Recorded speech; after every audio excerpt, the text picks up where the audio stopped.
Once na umaasa ka pa sa taong nasasaktan at saka nahihirapan ka lang naman, hindi ka makakawala sa sitwasyon na ito. Still, mananatili at saka mananatili na mahihirapan at saka masasaktan ka pa rin.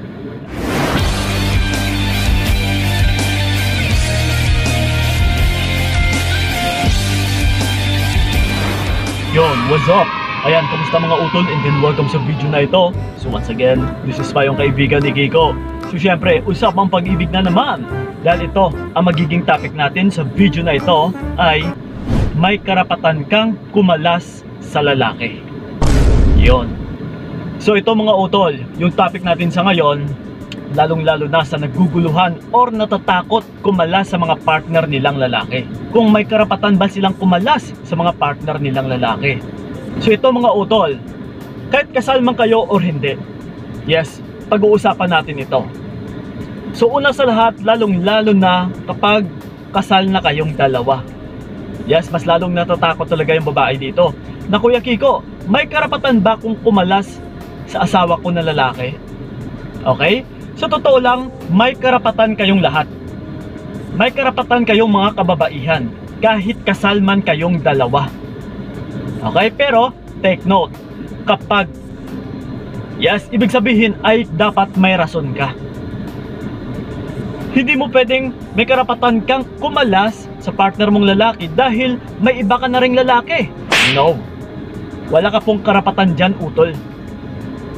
Ha? So, ano ba yung karapatan na ito na pwede kang kumalas sa partner mong lalaki? So ito ngayon mga utol, make sure mo lang talaga na may matibay kang ebidensya na siya ay may iba ng kinakalaguyo na babae.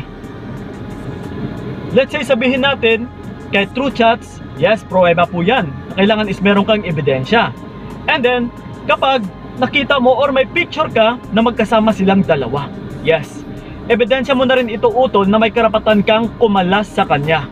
Pero, hindi pa rin ito pruweba or evidence na ipapakita mo kung kakasuhan mo yung partner mo. Dahil sa kasuhan utol is kailangan yung picture na ito ay magkapatong silang dalawa. Okay? Yun po ay kung magkakaso ka sa kanila. Pero kung gusto mo lang kumalas, nakakalasan mo yung partner mo na lalaki is pwedeng pwede talaga. Kasi, which is, pumapasok na ito sa emotional abuse eh. Naaabuso ka na ng lalaki, lalong-lalo na sa karapatan mo sa pagmamahal mo sa kanya na bilang asawa, na tinatapakan na ang iyong pagkatao, na wala na siyang respeto sa iyo. So may karapatan ka talaga utol na kumalas sa ganitong klase na lalaki. Actually, ito ha po ulit-ulit kong sinasabi, walang magagawa talaga yung lalaki utol kung ayaw mo na. Pero kung still nandyan ka pa din nakikinig sa kanya, nagpapauto, nagpapabola, ay talagang hindi ka makakaalis sa situation na kung saan nahihirapan ka. Yes, isa pa ito mga utol ha, wala ka ring karapatan kung masasabi natin na hindi ka naman nahihirapan sa relationship ninyo. Kasi kung minsan ha, yung iba dito ay kumakalas lang din naman kapag may natagpuan ng ibang lalaki or may chinachat na ibang lalaki. Lalong-lalo na kapag nahulog na yung loob mo sa ibang lalaki. Yes, pero again mga utol, hindi ko po masasabi talaga na may karapatan kang kumalas kung ikaw itong nagloko. Okay? Pero ngayon sa partner mo na lalaki, kapag siya itong nagloko, lalong-lalo na pinipirahan ka, yes, kahit asawa mo pa, hindi mo lang siya nagbibigay ng suporta, lalong-lalo na sa mga anak ninyo, na may karapatan ka talaga dito na kailangan mo siyang hinga ng suporta para sa mga anak ninyo bilang isang lalaki, bilang haligi ng tahanan.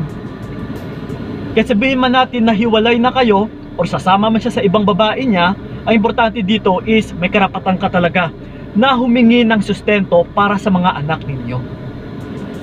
Okay? So ganun po yun mga utol. Ito ha, bibigyan ko lang kayo ng halimbawa or kasabihan na walang matutuka yung manok kapag walang pagkain or walang palay na nagpapatuka. Ibig sabihin is wala talagang makukuha yung lalaki or wala siyang mauuto kung wala ring magpapauto. Yes, kung nasasaktan ka talaga utol at saka nahihirapan ka, may karapatan kang kumalas or umalis sa partner mong yan. Huwag na huwag kang matakot. Kahit sabihin man natin na Kuya Kiko, ayaw niya akong pakawalan eh. Hindi niya ako binibitawan, binibigyan niya ako ng threat. Then doon pa lang sa threat na binibigay niya sa iyo utol is pwede mo na siyang maipablatter. Yes. Lahat ng mga pinagsasabi niya sa iyo, against sa iyo, na mga masasama ay i-screenshot mo. Pruweba mo na rin yun na mas lalo kang makakakala sa kanya. Siguraduhin mo talaga utol na nahihirapan ka na sa situation ninyo. Binabaliwala ka na, wala na siyang suporta sa mga anak ninyo. Yes, harap-harapan na pinapakita niya na mas masaya pa siya doon sa isang babae niya. Kasi karapatan mo ito na bilang isang babae din, as na may karapatan kang lumigaya na hindi pwedeng makukulong ka na lang sa ganitong situation. Kasi marami talaga mga kababaihan na takot kumala sa mga partner nila. Yung iba nga dyan is kahit na physical abuse na, sinasaktan na ng mga partner nilang lalaki. Binubuhatan na ng kamay, pero takot pa rin umalis. Takot pa rin kumalas. Kasi Kuya Kiko, kasal kaming dalawa. No, may karapatan ka talaga utol. Yes, in legal ways actually pwede mo pa talaga siya mapademanda kapag sinasaktan ka physically. Pero kung emotionally sinasaktan ka or nahihirapan ka, yes, may karapatan ka rin talagang umatras sa kanya. Okay? So again mga utol yung pinakahuling mag-decide dito is nasa sayo na bilang babae. Yes, kung ayaw mo na talaga ay walang magagawa yung isang lalaki. Yes, kahit maghabol man siya sa'yo, kahit magparamdam man siya sa'yo, kahit mangdidistorbo man siya sa'yo, wala siyang magagawa kapag ayaw mo na talaga. Lagi mong tandaan, kapag gugustuhin mo ay may paraan. So kung gusto mo talaga makalas o kumalas sa kanya utol is may paraan.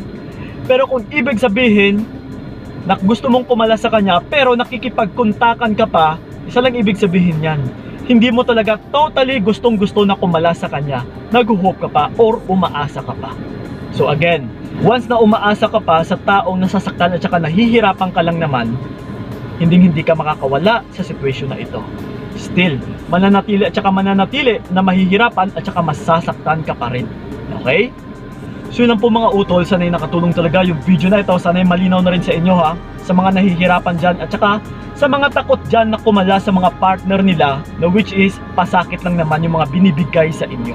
Okay? So yun lang po mga utol maraming salamat talaga. So ingat kayo.